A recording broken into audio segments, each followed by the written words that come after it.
Hey everyone, crypto market cap right now is sitting at $3.84 trillion as I hit record on this thing. The whole market just dropped 6.5%, and if you were glued to your screen Friday afternoon going into evening, you witnessed something absolutely bonkers. That flash crash was legitimately insane to watch unfold. And you know what? This is precisely why leverage and I aren't friends right now. I need to see actual real-world utility flowing into these assets I'm holding, something that creates a solid foundation, a floor we can actually trust. Because once we have that kind of sustainable base, then maybe leverage makes sense.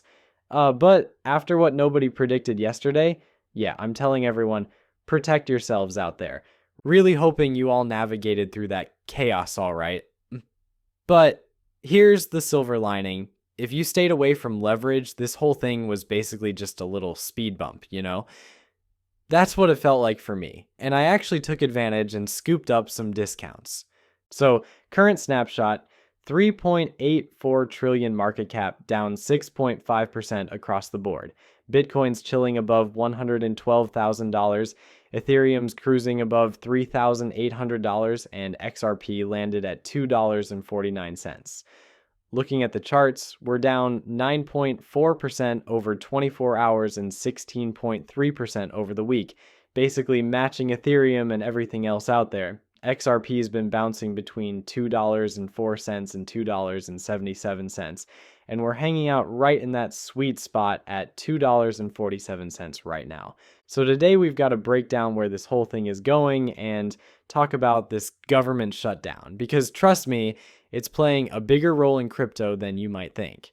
Plus, we've got this absolutely wild tariff war that just kicked off. Trump just dropped a bombshell announcement, 100% tariffs on Chinese imports. This happened right after China went around sending these letters to basically every country on the planet saying, hey, we're about to charge you insane tariffs or taxes, fees, whatever you want to call them, on rare earth minerals, magnets, all these resources that China basically controls. Trump's response? He came out swinging. He's like, oh, you think that's tough? We've got 2, maybe 3 times as many cards to play against you.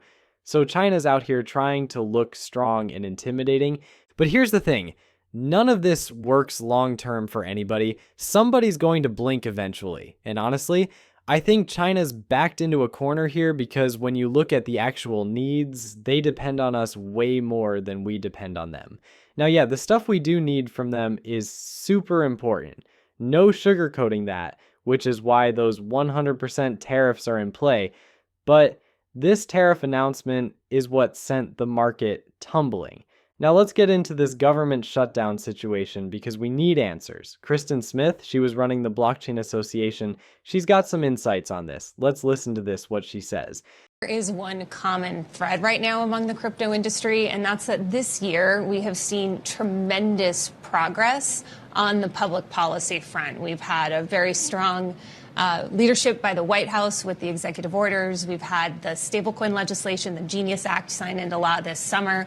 And then we have the SEC's Project Crypto, which is issuing guidance for how securities laws apply to this space. And so I do think as we look across crypto generally, but specifically to Bitcoin and also to Solana, which I care deeply about, we have this common thread of it's okay if you're an asset allocator or if you're an exchange or a bank to be looking at this sector because it's going to be a part of our financial future going forward. But Kristen, we have a government shutdown. We do. We do. Well, crypto markets never sleep. But the government... Some of the agencies do during a government shutdown. Some of the agencies do. Yes. Listen, I'm not going to lie to you. It is a short-term setback to have the federal agencies shut down right now, particularly with the SEC and the CFTC. We have over 90% of the staff furloughed at those agencies right now. And so that means routine things like approval of new S1s or S3s have a real impact, particularly when it comes to things like Solana exchange-traded products, which are on the cusp of going live. We just need to get the corporate finance staff at the SEC back. Or similarly, new IPOs in the crypto space like BitCo are impacted by the shutdown. But Congress is working, the Senate is in, and the legislative discussions are continuing there. And so I think this is a short-term setback, and as soon as the government opens up, we'll be back on track. There you have it. So when's the government gonna flip the lights back on? Well, hold on to your hats, because I've got some solid news on what's been a brutal crypto day. The government shutdown might actually end October 19th. House Speaker Mike Johnson dropped this bomb live on Fox News this morning. That means the SEC has a real shot at greenlighting those spot ETFs for XRP and the rest during their deadline crunch. We're talking October 18th to the 25th. So stay alert. This market could absolutely rip in the next 7 or 8 days. We're talking fireworks like we've never seen. And guess what? They just flushed out a massive chunk of the market with Friday's flash crash. Exactly 1 month out, Swift is flipping the switch on their giant ISO 20022 migration, and if the government boots back up in a week or so, are you seeing what I'm seeing? The timing is almost suspicious. So here's my question. When the government opens back up, will they come back online, on-chain? Because here's the thing. When I drop new software on my laptop, what do I have to do? Reboot the whole system.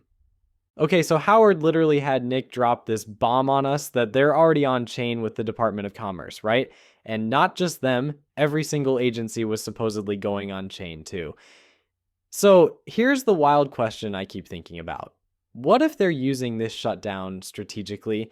Like, what if when everything powers back up, boom, every department is suddenly running on chain? I genuinely don't have the answer. I'm just throwing it out there because guess what? Swift is literally preparing to make this exact move. Swift is about to pull the trigger on this thing. That's the whole point of ISO 20022. It's their golden ticket. Now look, this payment infrastructure has been around for more than 10 years already, but here's what changed. They completely rebuilt it, standardized the whole system, and wove digital assets directly into the framework. This is honestly mind-blowing when you think about it. We need to keep pushing these questions forward. Check the calendar real quick. ISO 2022 migration deadline is in November. That's literally next month, folks. FedNow knocked it out already. On the second day of the shutdown, FedNow dropped a post that we broke down on this channel basically saying, oh, by the way, instant payments? Yeah, we can totally do that now. Hold up, how are you even pulling that off? The government literally shut down like 2 days ago, and we already know Ripple's partnered up with FedNow, right? So here's what I'm thinking. Was this thing already locked and loaded? Did they strategically announce it while everyone's eyes were glued to the shutdown drama so nobody would really notice? I mean, I don't have proof, but the timing feels sketchy. Swift came out and directly confirmed something huge. They said it's totally wrong to think ISO 2022 is just some messaging upgrade.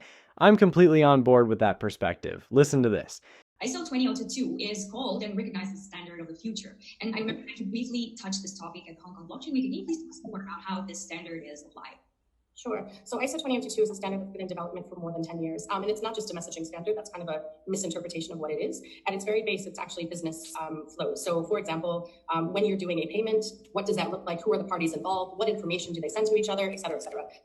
When you break that down to its components, you end up actually with a very rich kind of data dictionary, which allows you to reuse these components in different ways, like a recipe book. So ISO 2022 absolutely is pervasive in our industry. It's used across payments, securities, transactions. And the reason that it's done so well as a standard is really because of its flexibility and also the fact that it's an open source standard. So anybody can go to ISO2022.org and get the information on the standard out of that.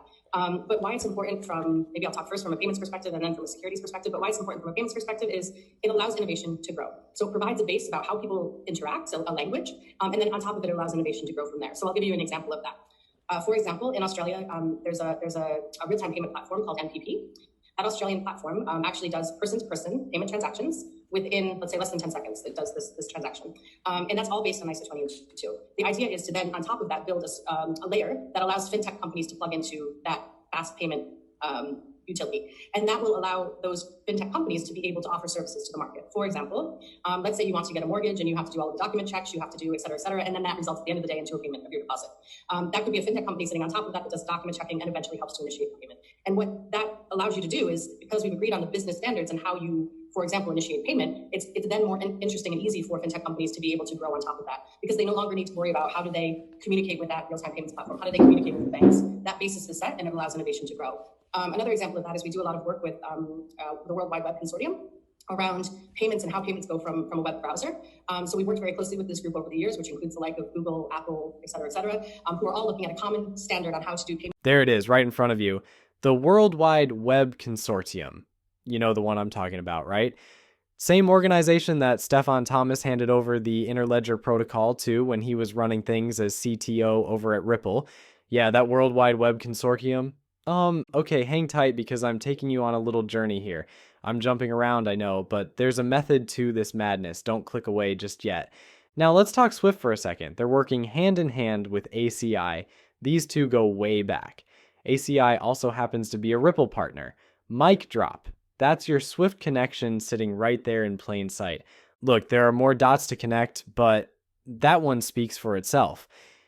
Then Ripple turns around and scoops up Tranglo Financial. Why does that matter? Because Tranglo runs on SEPA, that giant European payment network you've definitely heard about. Oh, and Fedwire, ACH, and those Swift payment rails we literally just talked about connecting. Now here's the news that made you stay. 9 of the absolute biggest Wall Street banks just came out and said they're building a reserve-backed stablecoin together. We're talking pegged to major G7 currencies here. This is traditional finance diving headfirst into blockchain payments like never before. This is the new system, the infrastructure the entire world's about to operate on. I've been screaming this from the rooftops for years now. Once all the money's flowing through these payment rails, once it's all on the ledger, what system do you think wins? What's going to be considered the real deal? Exactly. This came out Friday, by the way. So who's in this consortium? Goldman Sachs, Deutsche Bank, Bank of America, Banco Santander, BNP Paribas, Citigroup, MUFG, TD Bank Group, UBS. Now here's where it gets interesting. Nearly every single one of these banks has a partnership with Ripple. Nearly everyone. Kind of makes you think, doesn't it? So yeah, that's the picture we're painting here. We're talking about a $50 trillion digital payment opportunity here. Yeah, you heard that right. 50 trillion dollars. And that number is only going up from here. Now, who are we dealing with? The G7, that's your heavy hitters, Canada, France, Germany, Italy, Japan, United Kingdom, and the United States. Basically the big dogs of global finance. So I got curious and threw a question at Grok. I'm like, hey Grok, what are we looking at for combined daily payment flows across the entire G7? And boom, the numbers came back. This is literally the total value of every payment moving through their domestic systems. The projected growth, 5.7% per year between 2024 and 2025. What's fueling it? Digital adoption, which is exactly what we're unpacking today, plus the whole instant payment revolution. We're looking at daily flows potentially smashing through $5 trillion by the end of 2025. And here's where it gets really interesting. Where are we right now?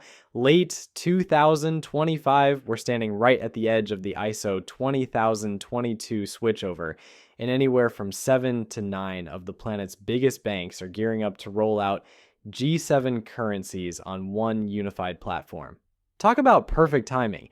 We're talking 1.8 trillion in non-cash flows during 2023, and then boom, fast forward to late 2025 where we are right now, and that number's exploded to 5 trillion. Yeah, you heard that right. I mean, not every G7 nation is in the mix here, but trust me, you're seeing the big picture unfold. And breaking news just hit my desk.